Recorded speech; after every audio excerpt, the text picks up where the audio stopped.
Okay, this is gonna be a big one. We've got a couple of awesome guests, big topics to get to. Over the course of the next hour, we're gonna be talking about climate change. Beto O'Rourke has received some pressure over his recent statements on climate change, his new plan. Many people felt it did not go far enough. He has responded, and we will evaluate how good that response is. At the end of the show, I, like virtually everyone in the country, just watched Knock Down the House, the new documentary covering the candidacies of AOC, Amy Villela, Paula Jean Swearengin, and Cori Bush. And I'm gonna give my thoughts to close out the show on that because it was a powerful documentary. And we've also got Joanna Piacenza of Morning Consult's gonna join us to talk about what the American people think about political correctness, what they say about it and what they think about it, and how those two things do not necessarily line up in the way that you would expect.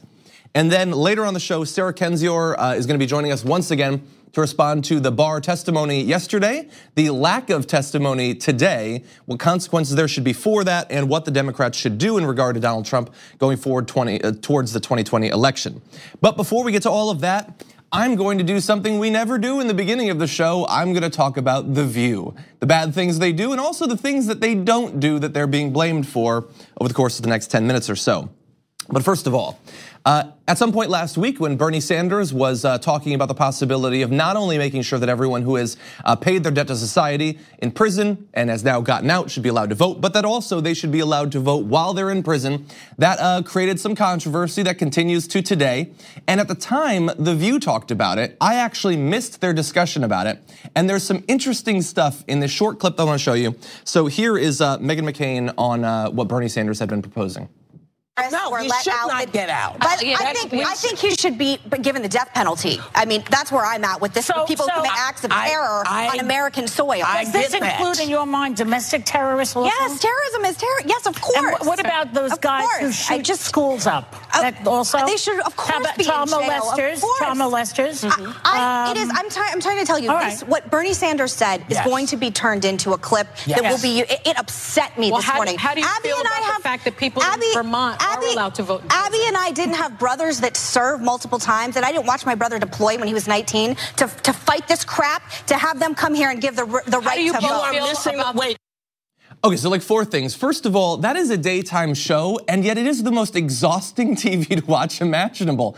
I don't know how they make it through a full show that's just yelling back and forth, but I want to focus on what Meghan McCain was saying there. Before we get to the voting, I think this is peak Meghan McCain, where she has been, over the past couple of weeks, as there's been all this violence towards, both in the US and internationally, against synagogues, she's been weirdly making it about herself.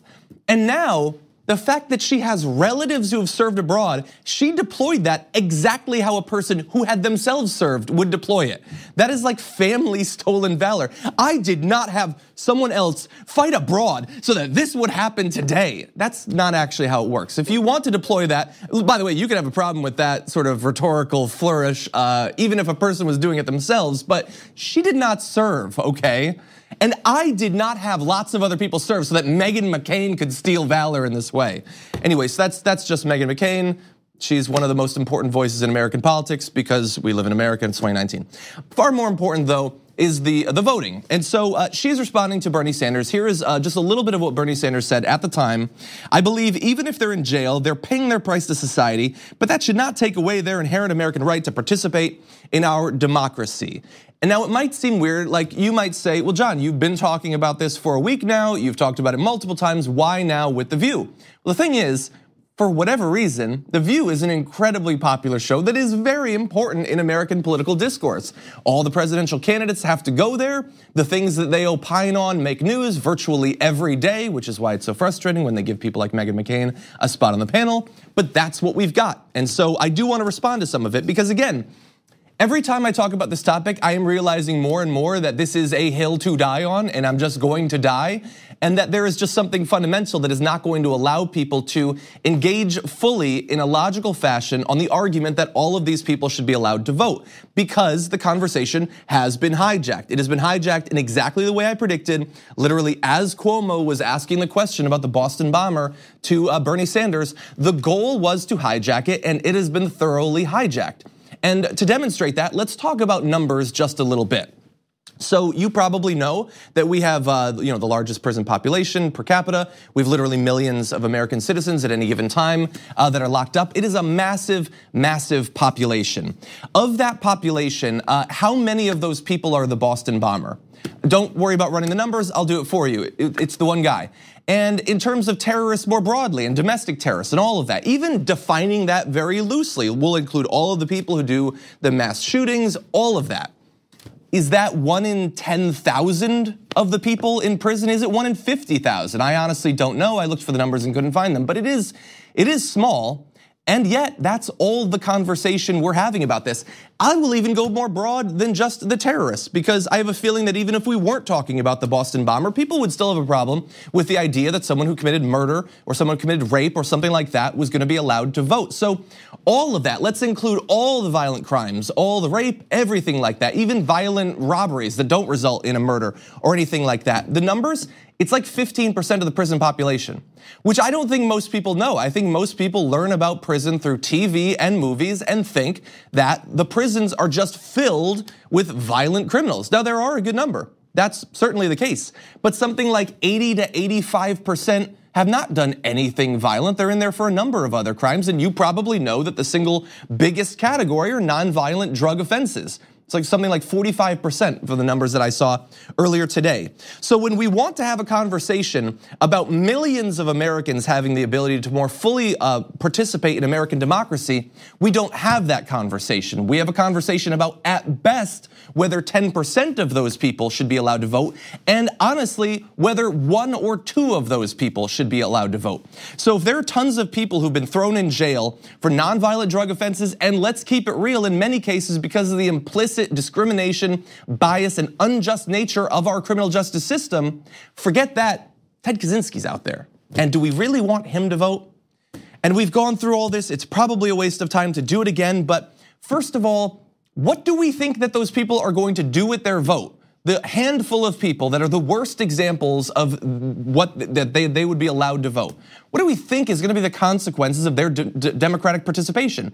And how do we think that it is so bad that it should necessarily rule out millions of other people being allowed to vote when they haven't committed any crimes, anything like that small handful of people? And also, as many people have pointed out, if our prison population is so large that we're worried that they could single-handedly throw elections to some sort of other criminal or something like that, maybe we should deal with that problem as well. Okay, maybe that's something we should prioritize as a society. And again, I just want to reiterate this over and over and over again because, look, I didn't watch the full View segment. I have a feeling Meghan McCain did not make this point. A lot of people don't know this. But I've been reading, I've been doing research. Did you know that some people in prison didn't actually commit the crimes they're in there for? Did you know that going back to the beginning of our country, there have been certain types of people that are more likely to be thrown in prison when they didn't actually commit the crime? Did you know that people serve decades and then eventually, thanks to things like the Innocence Project, are released from prison? And that entire time, when they were unjustly deprived of every right, one of which being able to vote, they could have at least had some impact on what was going on there. Maybe actually voting in a way that could have resulted in some sort of representation that would take the threat of people being locked up unjustly more seriously and do something about it. But we don't allow even that. And so again, the View segment from April 24th that we just played is just such a perfect example of how a larger conversation that could be grounded in a bigger conversation about making sure that we have a vibrant democracy that more and more people are participating in, instead has become a wasted opportunity because some people have made it about the Boston bomber or whatever, 1 or 2 other people. And Meghan McCain just jumps in that. That is the only thing that she wants to talk about. If we were to compile a list of the political priorities of Meghan McCain, and we were to just start listing things, at what point would we get to making sure that as many Americans as possible can actually vote? And yet that conversation makes it seem as if that's a thing that she is really thinking about and she's just come out on the other side of the issue. But that's not what I actually believe is going on. And it's really frustrating that this seems like a conversation that we're not gonna have, that other people that might have been inclined to push for something like this, they're gonna be scared off from it because of the conversations going on in places like The View. And that is very depressing. Now, perhaps more importantly, Tucker Carlson apparently very worried about white supremacists getting radicalized in America, but we might have a bit of a disagreement about who exactly is radicalizing them, as you'll see. But isn't it time to stop with the racism and the white privilege stuff, attacking people on the basis of their skin color? Could we just call it truce and just not talk like that anymore? Sincerely, I wish we could, but what we've been seeing under this president is a rise in white domestic terrorism, a rise in white nationalism. Do you have to attack white people? No, I don't. I think it's the opposite, actually. I think what we're seeing is that people like Dylan Roof are getting more radicalized right now under our president. And so I wonder why. When you have The View being like, even if you're really poor, we hate you because of your skin color. You don't think that radicalizes people? Maybe a little bit?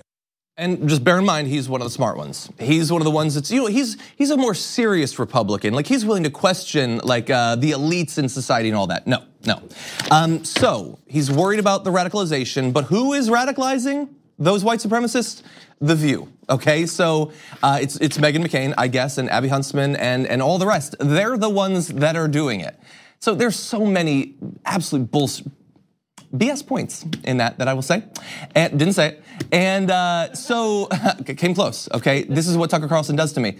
So can we call a truce? So you have two things, because in American political discourse, you have two things that you contrast. So you have American racism, both in the present and institutionalized racism going back literally hundreds of years. And now we have people talking about white privilege. Can we call a truce? Why are you attacking Americans? Well, you see, the thing is, I talk about white privilege and I acknowledge it, and I don't really feel like I'm attacking myself, don't feel like I'm hitting myself. I feel like it's an important thing for us to talk about in America. But we're not gonna convince him of that, so we're gonna move on. So I will just say that it is not only absurd that Tucker Carlson is saying that it is The View that is radicalizing white supremacists, who are, by the way, going into black churches and shooting up people, and synagogues and shooting up people, and all of that. It's also incredibly convenient, because if there is any high-profile media figure that appears to be doing whatever he can with whatever power he has to radicalize more and more white nationalists and white supremacists in America, it would certainly have to be Tucker Carlson. And I just want to go through just a couple quick pieces of the evidence. You're familiar with most of this, I'm sure, but you might pick up just a little bit. Derek Black is the son of the founder of Stormfront.org, one of the big original websites for white supremacists.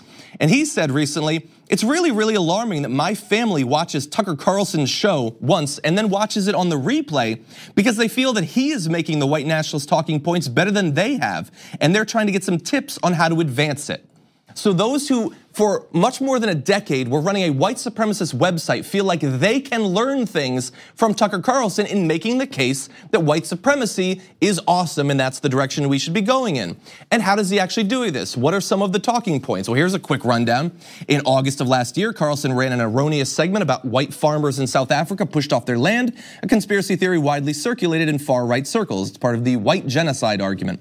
Carlson has objected to the removal of Confederate statues, defended the social network Gab, which has been described as Twitter for racists. And in December 2018, he claimed that immigrants are making America, quote, dirtier, for which he lost some of his sponsors. In February, the white nationalist site VDare thanked Carlson for name-checking them in a segment about deplatforming. Tucker Carlson simply called them a publication, not a white supremacist publication. And in March, leaked chat messages of the white nationalist group Identity Europa showed that members believe, quote, Tuck is our guy and has, quote, done more for our people than most of us could ever hope to. But lest you come away from this video just thinking that he is parroting their talking points, no, he's also using the literal racist language that they would use as well. Thanks to Media Matters, we know that Tucker Carlson described Iraqis as, quote, semi-literate primitive monkeys in past comments made on the Bubba the Love Sponge radio show. So he believes these things, he says these things, and he makes sure that the millions of people who watch his show on a nightly basis are being fed a steady diet of white nationalists and white supremacist talking points. But don't worry, it's probably Whoopi. It's probably Whoopi and Abby Huntsman and all the rest. Joy Behar, she is the one that is pushing white supremacists into shooting up places of worship because she acknowledges white privilege and racism. But just to make sure, like I'm not an expert on this, totally acknowledge that. The head of the Southern Poverty Law Center's intelligence project, Heidi Beirich, said, Tucker Carlson probably has been the #1 commentator mainstreaming bedrock principles of white nationalism in this country, which is fear of immigrants, fear of Muslims, keeping them out and arguing that whites are under attack. And when you bear in mind all of those different elements that Heidi just mentioned there, you will find them in a couple of different places. You will find them in the manifestos of white supremacists who commit terrorism acts, and you'll find them in the nightly rundowns of Tucker Carlson on his Fox News show. So Maybe a little bit less worry about The View in that regard, although there are perfectly worrisome things about the show that I point out on a daily basis. They're probably not the ones causing the white supremacist radicalization.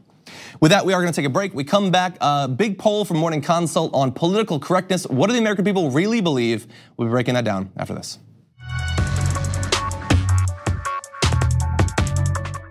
We need to talk about a relatively new show called the Republic, or UNFTR. As a Young Turks fan, you already know that the government, the media, and corporations are constantly peddling lies that serve the interests of the rich and powerful.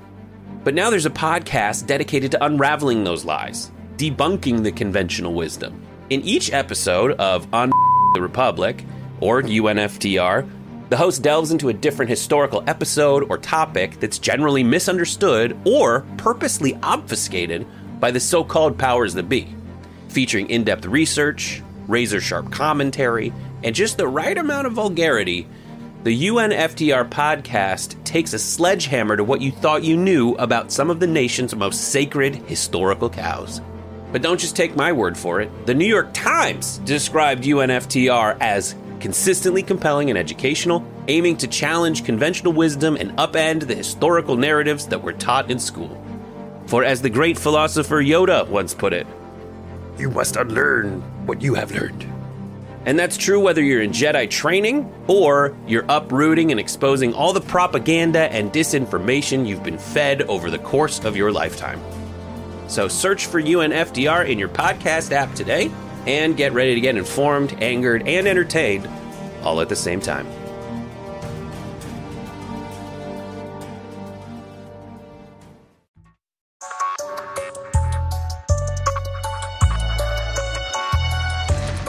Political correctness is about as loaded a term as any in American political discourse. And so to learn a little bit more about it, I would like to welcome to the show Joanna Piacenza of Morning Consult. Joanna, welcome to the Damage Report. Hey, John, how you doing? I mean, I'm terrible, but I'm hoping to learn something from you. We're talking about American politics, so I'm in a bad way. But Morning Consult recently did a quite in-depth survey about what Americans think about political correctness and related terms and what it really means to them. Because we talk about it, I think, in a fairly shallow way a lot of the time. Sure. So before we dig down deep, what are some of, in your view, the key takeaways from the Morning Consult poll? Kind of the big headline takeaways is the anti-PC's crowd kind of cries over free speech, have very little to do with the words they can and can't say, and are more strongly rooted in perceptions of discrimination and privilege. Interesting. Okay, so you attempted to differentiate, I saw in one part of the poll, between people identifying whether or not they themselves abide by some form of political correctness and whether in reality they actually do. And so I found that to be very interesting. So what was the result of that section? Well, one of the questions was, it was a split sample, which means that we asked half the respondents one question, half the respondents another. And just 34% of people said, yes, I identify as politically correct. But if you actually take away the term and just describe it, that number doubles. It's more than 70% of people essentially follow the rules of what it means to be politically correct, but about a third only consider themselves to be politically correct. Interesting. And so when you break down different areas that people might want to talk about, how free they feel to express their true views on this, it turned out that they did not feel as free on different categories. So what are some of the things that they felt that they needed to be more politically correct on versus the opposite? So this was really interesting. This whole survey was kind of inspired from a common polling question where you asked, is there too much prejudice in the country or is there too much political correctness in the country? And we were really interested in the too much PC crowd.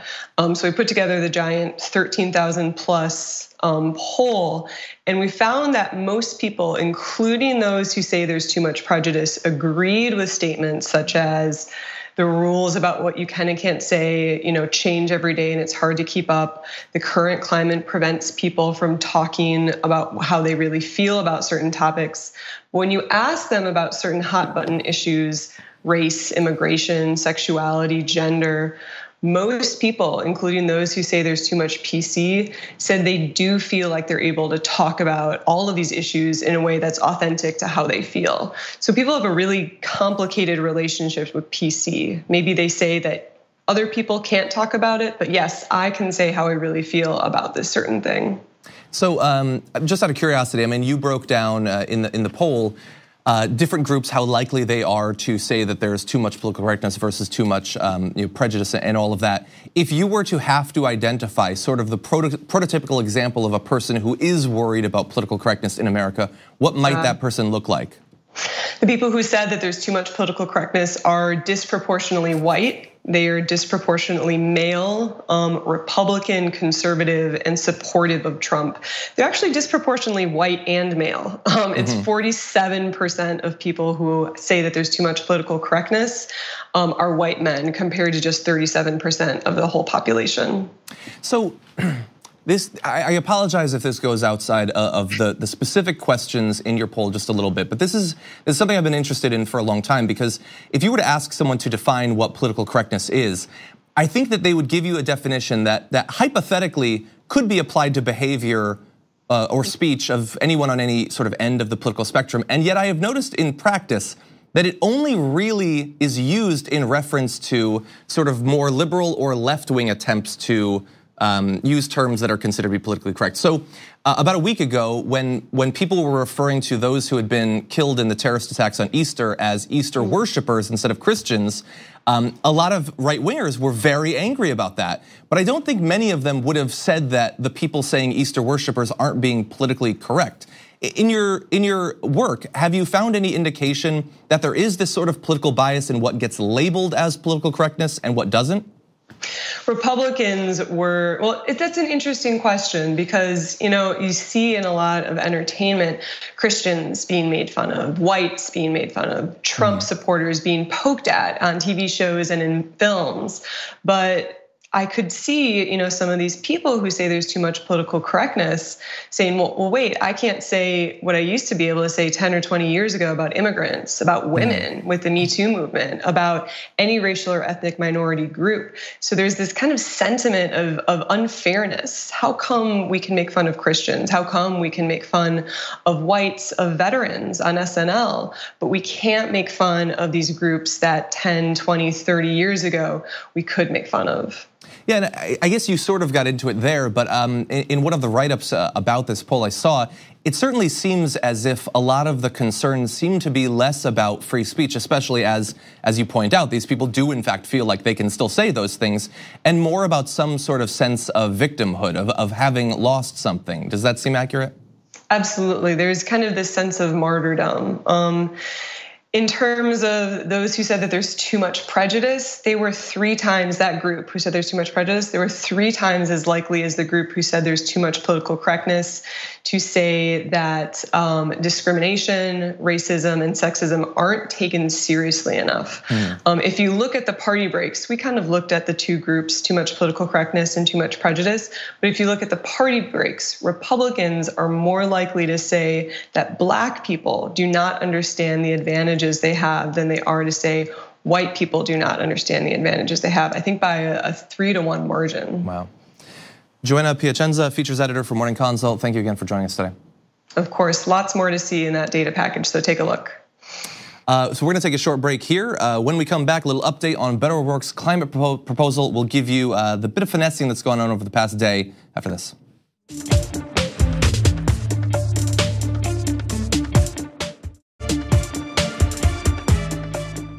Very briefly, I just want to say a little bit more about what we've been talking about over the past 2 blocks, where we had Tucker Carlson in the A block, and then we had the interview about political correctness in the B block. It's not totally a coincidence.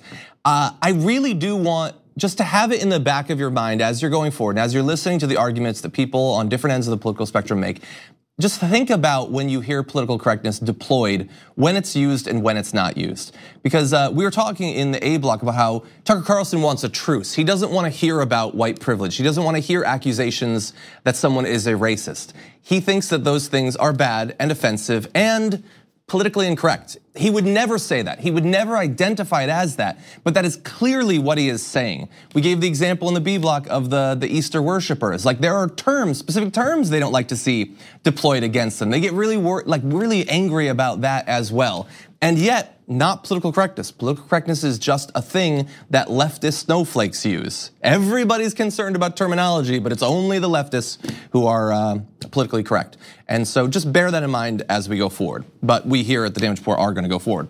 Beto O'Rourke released just a couple of days ago his climate change plan, and it was criticized from a lot of people, including AOC, myself, the Sunrise Movement. And I think in response to that widespread criticism, he has actually responded at least a little bit. And here he is, he's gonna give us a little video excerpt about one of the changes he's making in response. Wanted to let you know that I've signed the No Fossil Fuel Money Pledge. And I've done it in large part because I was asked to by students that I met at William and Mary when I was in Virginia, students, young people, activists, and advocates that I've met all over the country who understand that we don't take PAC money, we don't accept help from corporations or lobbyists or special interests, but given the enormity of our challenge right now to ensure that we keep this planet from warming 2 degrees over pre-industrial revolution levels because of the fires, the droughts, the floods, the cost in human life that will produce, and that we need everybody on board to meet this challenge head on. We don't want there to be any real or perceived conflicts of interest. So in accordance with the pledge, we returned any money we've received over $200 from any fossil fuel company executives. We will not take that money going forward. And we continue to try to be the largest grassroots campaign in this country. All human beings, all fellow Americans, all focused on the same goals, including confronting climate change before it is too late. Okay, so that is a good change. Credit to him for responding in a significant way. As with all politicians, and in particular with Beto O'Rourke, when it comes to these sorts of financial promises, we do have to make sure that they are not exploiting loopholes. That has happened in the past, it's happening right now for some people, so we have to watch for that. But this is a good change, because it's one thing to make a minor change to a plan that will, best case scenario, be presented in a year and a half. It's another thing to reject the money today. That's a more concrete thing. And so, good on Beto O'Rourke for doing that. I still think though, like what he was talking about, the way he was describing the threat of climate change and what we need to do to do something about it was great. I loved it. And yet in his plan on Monday, he still said that we should be aiming for net zero carbon emissions by 2050, which we know is not what the scientists around the globe are saying we need to do. And so I want your rhetoric to be reflected in your plan. And so far we don't have that yet. But again, a little bit of credit, and so I want to give you an updated response from the Sunrise Movement when he released that video.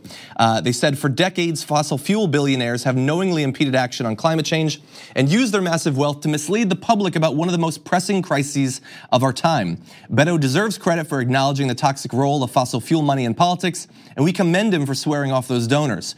We hope every single candidate for president realizes they will not be perceived as credible with our generation unless they do the same. And thankfully, when it comes to the No Fossil Fuel Money Pledge, many candidates have signed on. I think over 140 overall, including most of the people running for president, so much so that I'm not gonna read the list of those who are signed on to it. I'm gonna read the list of those who are not yet so that we can put pressure on them. As of right now, presidential contenders who have not signed the pledge include Joe Biden. You probably haven't heard about him, but you'll hear more about him in the future.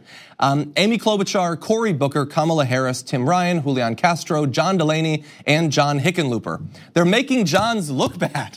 Okay, I'm one John who will not take fossil fuel money. Unfortunately, most of those running for president will right now. So that's 8 of the pretty big ones and some small ones who need to sign on to this pledge. And I will say for Beto O'Rourke, I think that he's really wasting an opportunity here. I understand he's from Texas. That provides some significant restraints in terms of, or like incentives not to attack the fossil fuel industry because they're all over the place there. But it's like, it's one thing to not take the money.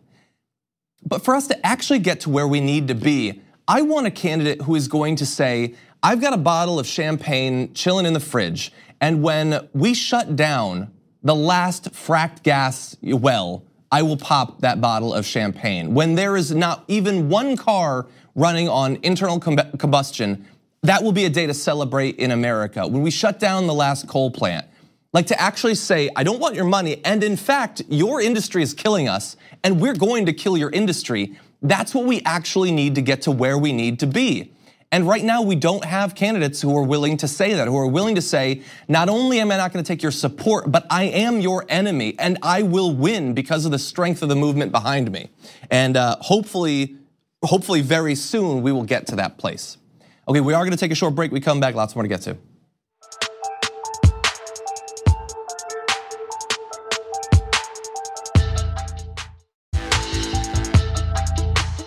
Okay, before we jump back into the news, I did want to let you know that if you are not already watching our Sunday reviews of Game of Thrones, which happen immediately after the episode airs, you need to be doing that. We're having so much fun with it. The conversations have been raucous. There's been big disagreement. They've been long, as these episodes demand. And so we are going to be doing another one this week. Now, some of it is going to be streaming live, tyt.com/live, but the predictions for future episodes section is for members only. And so if you're not already a member, you can become one by going to tyt.com/John and taking part. We read comments and answer questions from the fans during that. And it's a ton of fun. I believe this week is going to be myself, Brett, I think Brooke, and Ben. It is? I think it is, yes. And so that's gonna be so much fun. So if you're not already a member, tyt.com/John, you can take part in that. Oh, we also do a lot of content about news and politics, so that's fun too. It's mostly Game of Thrones, some news and politics.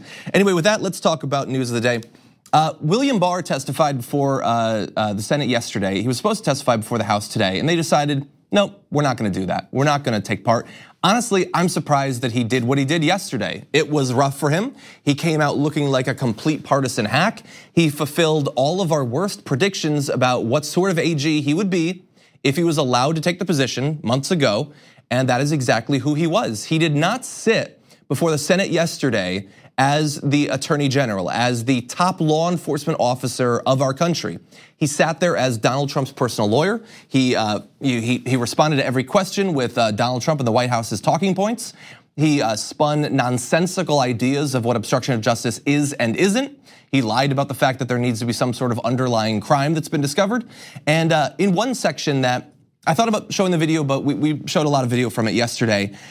He talked about how if the president feels that an investigation is predicated on like a false accusation, then there is nothing wrong with him literally shutting down the entire thing. And again, when pressed, he would never give any example of what evidence it was a false accusation would be. He would never explain how we would differentiate between an actual ethical president worrying about his presidency being hampered and shutting down an investigation, and some sort of would-be despot shutting down any accountability whatsoever for crimes he committed. There was no concern over that whatsoever. And so my worry is that while I think many of the people who watched the testimony yesterday came away with a little bit more respect for Kamala Harris because she did a great job, and the full knowledge that William Barr is just there to protect the president, some will perhaps buy into the narratives that he was spinning. Some of the headlines will have seemed sort of good for Donald Trump. Obviously, the coverage of it last night on Fox News was glowing. Sean Hannity was a massive fan. He said that on a scale of 1 to 10, Lindsey Graham and William Barr deserved 1,000. And that's what they get for just lying. And that's my concern. Now, we move to today. Yesterday, we had him in the Senate. Today was supposed to be the House, and he didn't take part. Now, in response to that, he could end up in prison, hypothetically. The Democrats had said in advance of this that if he did not come in, that he would be held in contempt. Do you believe that he actually will? Do you believe that Nancy Pelosi and Chuck Schumer will wail at him with the hammer of God? I don't think so. I have a feeling that he's probably gonna be just fine. And that really does worry me because this comes after a couple of weeks where Donald Trump and the White House have made clear that they have no intention whatsoever of cooperating with any investigation. We're talking about things directly derived from the Mueller report and things that have nothing to do with the Mueller report. We're never a part of that investigation. They're not going to be sending their people to testify before Congress. They're not going to be giving in documents that are required. There's going to be, the Treasury Department is going to be doing whatever it can to hide access to Donald Trump's taxes. And now with William Barr, they're just not going to participate. And honestly, as I've been saying, I apologize if I sound like a bit of a broken record, but why would they? Why would you have William Barr testify when he could continue to commit perjury and there could at least hypothetically be consequences for that? Why would you hand in documents that could be used against you? Why would you do any of what has traditionally been required of the president and the White House and the executive branch more broadly when the Democrats have made clear that there will be no consequences whatsoever if you simply spurn all of their calls to either regulations, laws, norms, any of it. Why would you? Nancy Pelosi and Chuck Schumer have made clear that all of this is going to be adjudicated in one way, if at all, and that is in November of 2020. They're gonna leave it to the people to decide on all of this. And so why participate?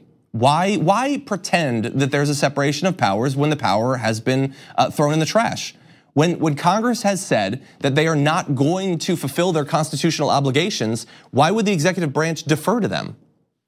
I honestly don't know. I don't have, there's no happy end to this story. There is only fear for the precedent that is being set, that has been set in the immediate response to the Mueller report, in the belief that any conversation of impeachment should have nothing to do with the Constitution, nothing to do with underlying crimes, nothing to do with restoring any sense of honor and dignity to the White House, but everything to do with political considerations. I would say misconceived political considerations of how it would affect the 2020 election. That we are only going to think about one of the most important roles that the legislative branch can hold under our Constitution in holding our president accountable. All of that is going to be filtered 100% through purely partisan political considerations. That is my fear.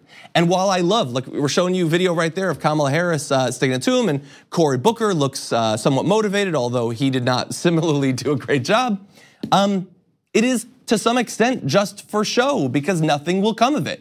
Kamala Harris can make him look terrible. She might even lead him into committing perjury, but there will be no charges. There will be no jail time. There will be nothing so long as the Democrats have decided that they will leave it to the people. The Constitution does not say that the people are supposed to adjudicate whether the president has committed something worthy of impeachment. It is very clear about who that's supposed to be. And I would say that the Mueller report was nearly as clear in its discussion of obstruction of justice. But from the point of view of the Democratic leadership, nope, too scary. They're too worried about what might happen. And so once again, they're going to allow crimes to be committed in the White House. They're gonna set a precedent for more in the future, and all of us should be very worried about that.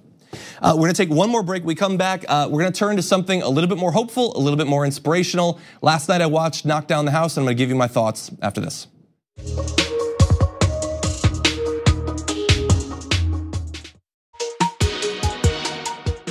Yesterday, the documentary Knock Down the House was made available on Netflix, and I wanna give you my thoughts on it, but first, a bit from the trailer. Crowley hasn't had a primary challenger in 14 years. He's taken $3 million per cycle. He's gonna tell me I'm small, that I'm young, that I'm inexperienced.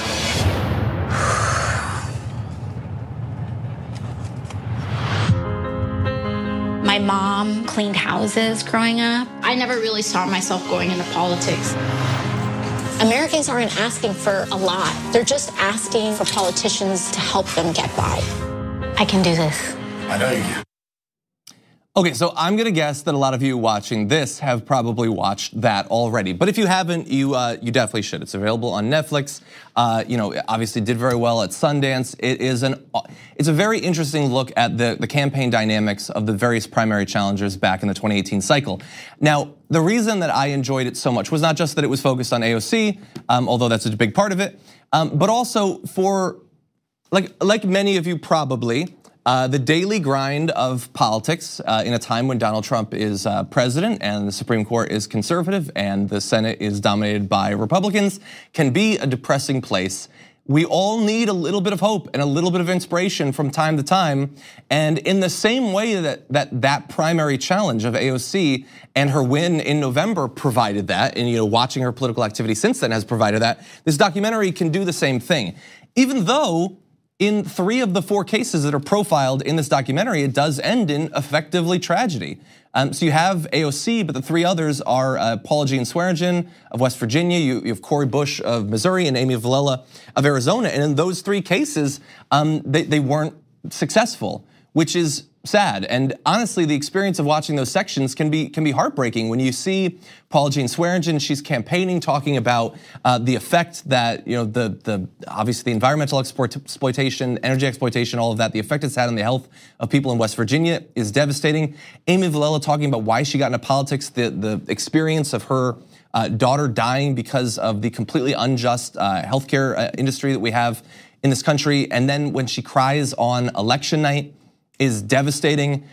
From a personal point of view, it was even sadder because the video of her watching the race being called was me calling it on TYT. And I hadn't known that she had been watching it that night. And look, they all ran amazing campaigns, and they went up against, honestly, as much as I follow politics and as much as I follow these campaigns, and Cenk and I on the main show, we covered every primary night. There was a lot of them, by the way. Even so, I had no idea in some of these cases how much they were up against it. Not just in terms of packed fields and trying to get fundraising, especially when rejecting corporate money and big campaign donors and all of that. But in some cases, like with Cori Bush, going up against entrenched dynasties, basically. And that is what she had to go up against. And so in all of those, look, they fought like hell, and they're not done. They're gonna be running again, and that is very exciting. I'm hoping to have those candidates on in the future. But it was hard to be reminded of how difficult it is. And a lot of what they experienced, and sort of the story of the documentary that 3 lost but 1 won. There's a great quote from AOC in the documentary where she says, "It's just the reality that in order for one of us to make it through, 1,000 of us have to try." It's just, that's so powerful. And then we turn to AOC. And so the documentary does, I would say, disproportionately focus on AOC. I think that's understandable considering that she is the one of the 4 that won, but also because the documentary filmmakers, they didn't want for you to be left with like a lack of hope and a tragedy and all of that. And they wanted to showcase that as big as the challenges are, there are candidates that are able to push through if there's enough effort and enough people trying. And so AOC did do that. And watching the experience of her from very early on, from the first meeting that she has with Justice Democrats and brand new Congress, when she realizes that she wants to do it, the first times that she was knocking on doors, which you can see in her doing it, that as confident a speaker as she is shy on that level of knocking on a door. And I understand that. I've had to do a little bit of that, and I absolutely hate it. It's the worst thing ever. But she does it, and she fights through the ridiculous, weird legal challenges and all that are thrown up against her from the fact that Joe Crowley was not just her opponent, but was also the king of that machine in the area that she's running in. The nature of power and what you experience in challenging it, this documentary, I would say, does a better job of explaining that than anything I've seen in literally years. And I had not understood how much power Joe Crowley had over that entire apparatus. And I want to show you one other clip from the video, because it's the day that she has her actual debate against Joe Crowley. He had already earlier on snubbed one and sent a surrogate, but she's actually going to talk to him, and she's psyching herself up for it. And it just encapsulates for me so much of what I love about AOC. Here it is. I am knowledgeable enough to do this. I am prepared enough to do this. I am mature enough to do this. I am brave enough to do this. And this whole thing, this whole time, he's gonna tell me I can't do this. He's gonna tell me I'm small, that I'm little, that I'm young, that I'm inexperienced.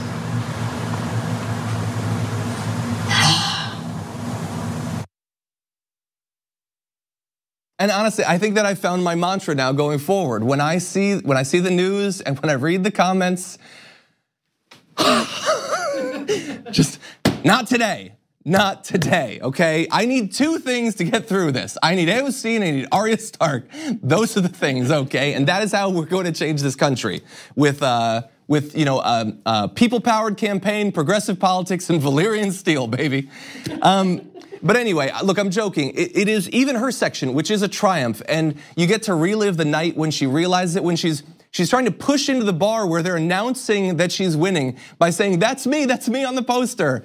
It's so powerful. And again, on a personal level, when she's talking about losing her father in college and how she hopes that she's making him proud, but he never gets to see her doing that. I experienced the same thing. My father passed away when I was in college. He had no notion that I would ever be in this career field at all, let alone what we would accomplish together. And so on a personal level, it's powerful. On a political level, it's powerful. And if you feel that you need some hope and some inspiration going into what is going to be a grueling 2020 campaign on the presidential and on the congressional level, I don't think that there's anything better right now than knock down the House. And so I would say you should definitely go see it if you haven't already seen it. You should watch it periodically if you have, because we are gonna need it. Powerful stuff, great job from the filmmakers. Okay, with that said, that's all the time that we have. Tomorrow, Brett Ehrlich is gonna be joining me once again on the show. Got a lot of big stuff planned. So much news that we unfortunately weren't able to get to today. We will be talking about that tomorrow. So I will see you tomorrow morning.